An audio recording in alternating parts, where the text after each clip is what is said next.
कि जो वज़ाइफ हैं वो वज़ाइफ जो मैं टीवी पे बताता हूँ किसी के पूछने पे उमूमी होते हैं। वो पूछने वाला तो एक ज़रिया बनता है, लेकिन वो उमूमी होता है कि आपके अभी अगर उसी तरह के हालात हों तो आप बिल्कुल जो है उस पर अमल कर सकते हो, उस पर कोई मजाका नहीं है, उसकी आम इजाज़त होती है। बाकी पूछने वाले का ज़रिया बनता है, लेकिन ये कि खसूसियत नहीं होती कि वही करे कि दूसरा कोई ना कर सके। या ये कि आपने माँ सुना किसी और शख्स को कोई तकलीफ हुई, तो आपने मेरा वो वजीफ़ा सुना हुआ है, उसकी भी मैंने इजाज़त दे रखी कि आप आगे बता सकते हैं कि हाँ भी मुफ्ती साहब हमें ये वजीफ़ा बताया था, ये आप ये अमल कर लें। तो ये तो सदका जारिया है, उसकी मैंने आम इजाज़त दे रखी है ताकि मेरे लिए अल्लाह के यहाँ जो अजर सवाब का ज़ख़ीरा जमा हो। बाकी जो है वो 2 वक्त की रोटी अल्लाह ने इंतज़ाम कर रखा। ये हसन नूर है, कहते हैं हिफाजत का हिसार बांधने का तरीक़ा बता दें।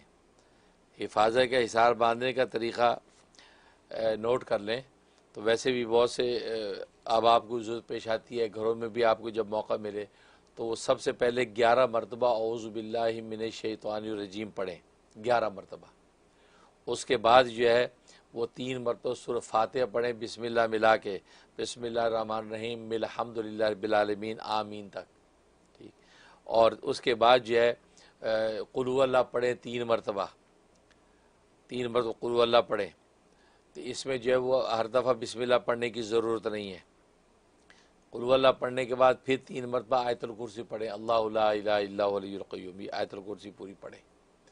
उसके बाद जो है फिर 3 मरतबा आप सूरत फलक पढ़ें, सूरह फलक, सूरह फलक 3 दफ़ा पढ़ ली, इसमें बिस्मिल्लाह पढ़ने की ज़रूरत नहीं है।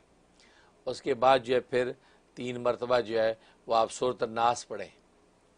तो कहा कि ये 5 चीज़ें हो गई, 5 चीज़ हो गई। पहले औज़ु बिल्लाह होगी 11 मरतबा, फिर ये 5 सूरतें हो गई, सूरत फातिहा, सूरत कुल हुवल्लाह, तरतीब ये रखनी है, फिर आयतुल कुर्सी, फिर फलक और नास।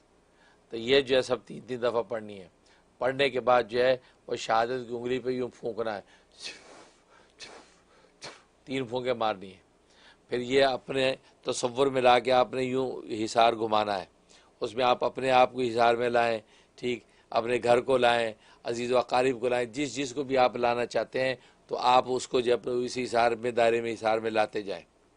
या पूरे घर बार को सबको जो जो दुनिया में कहीं भी है सबको आप हिसार में तसव्वुर में ला के जब सब मुकम्मल हो जाए तो फिर आपने 3 तालियां बजानी हैं, बजा के यूँ फूंकना है, बस ये वो हिसार हो जाता है कि जो जहाँ भी है इंशाअल्लाह हर तरीके से हिसार बहुत स्ट्रॉन्ग मजबूत हिसार है। इसकी इजाज़त तमाम नाजरीन को मैं देता हूँ कि वो हिसार कर दिया करें अपने लिए, किसी दूसरे के लिए करें। किसी आफत में मुसीबत में कोई है तो आप घर में बैठ के पढ़ के फ़ौरन हिसार बांध दें इस तरीके से, और जो 3 तालियाँ बजा के फूंक दें। तो ये हिसार का तरीक़ा है, इंशाअल्लाह बहुत ही मुजर्रब साबित होगा।